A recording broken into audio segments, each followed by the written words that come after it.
Kita kembali lanjutkan dialog kita soal mega korupsi IKTP. Tadi kita sudah membahas, Pak Leo, bahwa ini sebenarnya dari hulu ke hilir sudah berusaha untuk ditutup, namun kemudian kita syukuri itu sebagai negara, sebagai bangsa Indonesia yang akhirnya ada kemungkinan uang kita kembali melalui proses hukum ini.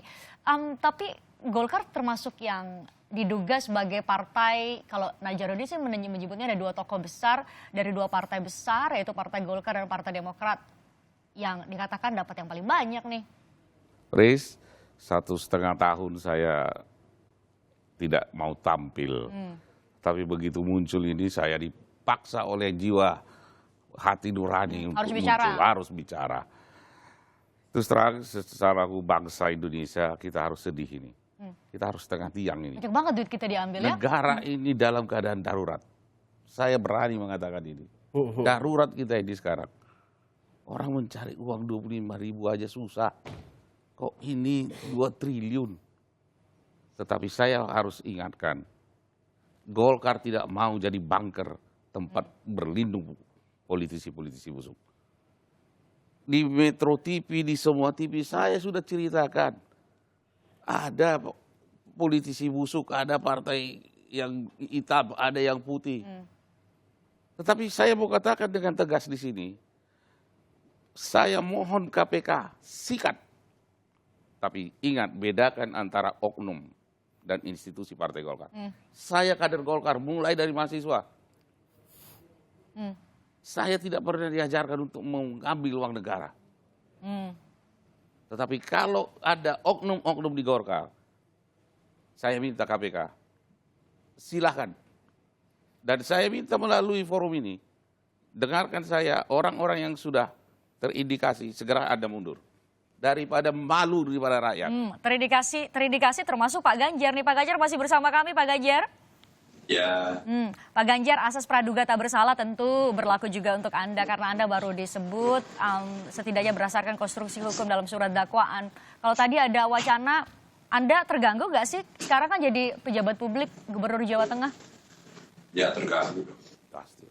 Manusiawi terganggu. Semua orang kan bertanya dan saya sudah masuk dalam frame saya ini bersalah kan. Kalau orang melihat dakwaan kan sekarang trial by all of the media. Ya, semuanya. Pokoknya saya salah gitu kan. Jadi makanya saya tanya di awal tadi, ada nggak ruang pembelaan gitu ya? Gitu. Kalau tidak ada ya sudah salah aja. Ada Pak Ganjar, ini sekarang lagi di live. Yang paling saya sedih saat ini, Riz, adalah bahwa fungsi DPR itu controlling, pengawas. Sekarang jadi dibuat untuk atur-mengatur kaum kalikong. Mulai dari hulu sampai hilir tadi Fris katakan. Ini yang paling saya sedihkan, Bu Elsa. Kita tanya Pak Ganjar. Pak Ganjar dulu kalau misalnya ada yang mau dianggarkan proyek tertentu, tujuannya memang baik sih buat dapat KTP, satu orang dapat setiap warga negara punya satu identitas, satu nomor induk kependudukan. Ketika itu mekanisme di Komisi 2 sendiri untuk kemudian menganggarkan sesuatu, menganggarkan sebuah proyek seperti apa Pak Ganjar? Enggak, begini Mbak. Mari kita bongkar yuk, bareng-bareng ya. Saya waktu ditanyain menjadi saksi di KPK, KPK malah saya tawarkan, daripada saudara bertanya kepada saya pasti tidak ingat 6 tahun yang lalu. Mau nggak tak kasih dokumen, kebetulan saya masih nyimpen. Mau nggak tak kasih dokumen proses pembahasan sampai risalah-risalahnya? Saya kasih kepada KPK. Nih loh, rapat tanggal sekian, ini terkait dengan apakah IKTP ini terkait dengan macam-macam, sebagian berkaitan dengan IKTP ini. Saya berikan pada KPK. Sebenarnya saya hanya ingin menyampaikan kepada publik, kepada KPK bahwa saya siap membantu dan tidak ada saya tutup-tutupi. Dan itu saya tawarkan. Daripada kita mencari angka-angka yang berbeda dan belum tentu ingat, ini tak kasih dokumennya. Biar dipelajari. Toh hasil keputusan rapat kan juga dokumen publik. Ini cara saya membantu agar lebih belak-belakan, lebih transparan. Sehingga Mbak sebenarnya begini, ketika pemerintah membutuhkan anggaran, mereka usulkan. Biasanya dalam proses penganggaran akan ada diskusi. Ditanyain ini untuk beli apa, siapa nanti, bagaimana cara mengoperasikan dan sebagainya. Prosesnya itu biasa saja. Bahwa kalau tadi ada satu yang lebih dramatis, wah ini sudah settingan dari hulu sampai hilir, cari saja aktornya. Siapa kira-kira yang men-set itu dari awal, ya? Siapa yang membiayai? tadi kan pada saat off disebutkan tokoh-tokoh yang membiayai, bicarakan aja di ruang ini. Jangan yang offline, yang online aja. Tadi kan disebutin waktu offline kan, ini biayai dulu, ini biayai dulu. Angkat aja. Saya kok khawatir kemudian ada yang pemain-pemain kecil bermain, terus kemudian semuanya disamaratakan. Saya tidak tahu juga apakah seluruh Komisi 2 pada saat itu semua dibagiin. Kalau hari ini sih yang ada di media, tidak semuanya kan, yang diomongkan memang beberapa orang itu. Maka saya senang untuk bisa menjelaskan setiap saat di seluruh media bagaimana proses yang terjadi di dalam. Maka sebenarnya ikuti aja prosesnya. Siapa yang men-set pertama hulu sampai hilir, siapa yang ngasih. Maka dari situ bisa diurutkan orang untuk bisa mengerti persis alur yang ada tanpa digebiahuya ya. Saya hanya berpikir kok, ini aja.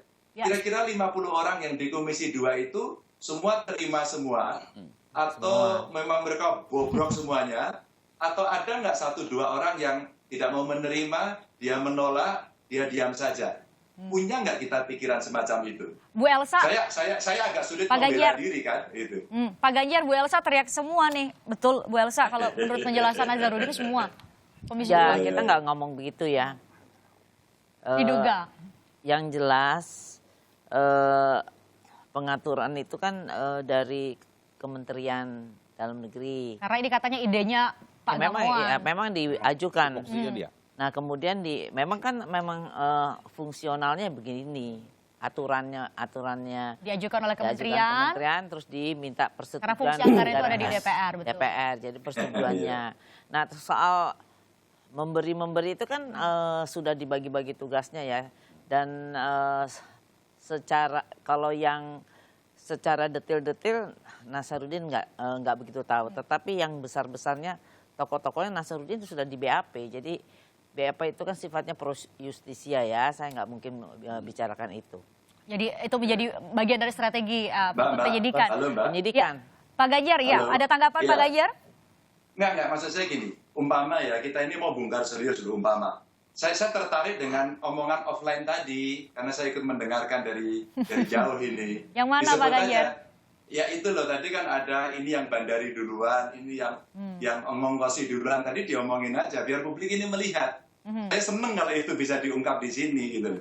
Ya, Yang ngomong siapa? tadi saat off air, betul-betul Pak Ganjar, ini menarik sekali. Tadi saat off air, Bu Elsa menceritakan berdasarkan, sekali lagi ya, berdasarkan dari dokumen yang diserahkan oleh Nazarudin ya Bu Elsa, keterangan bahwa Nazarudin. betul, bahwa ada beberapa orang yang telah bertemu terlebih dahulu untuk kemudian menghitung-hitung anggaran yang tadi Anda sebutkan. Bahkan hitungan Halo. awalnya 6,9 triliun yang Mbak, kemudian Mbak. justru Halo, 5,9 triliun yang Disetujui di Ya Pak Ganjar. DPR tuh jadinya finalnya 5,9. Mbak. Ya Pak Ganjar silakan. Enggak, kalau enggak ada yang mau sebut, Anda saja sebagai host Anda kan dengar tadi. Siapa dulu yang biayai tadi, Anda sebutin aja.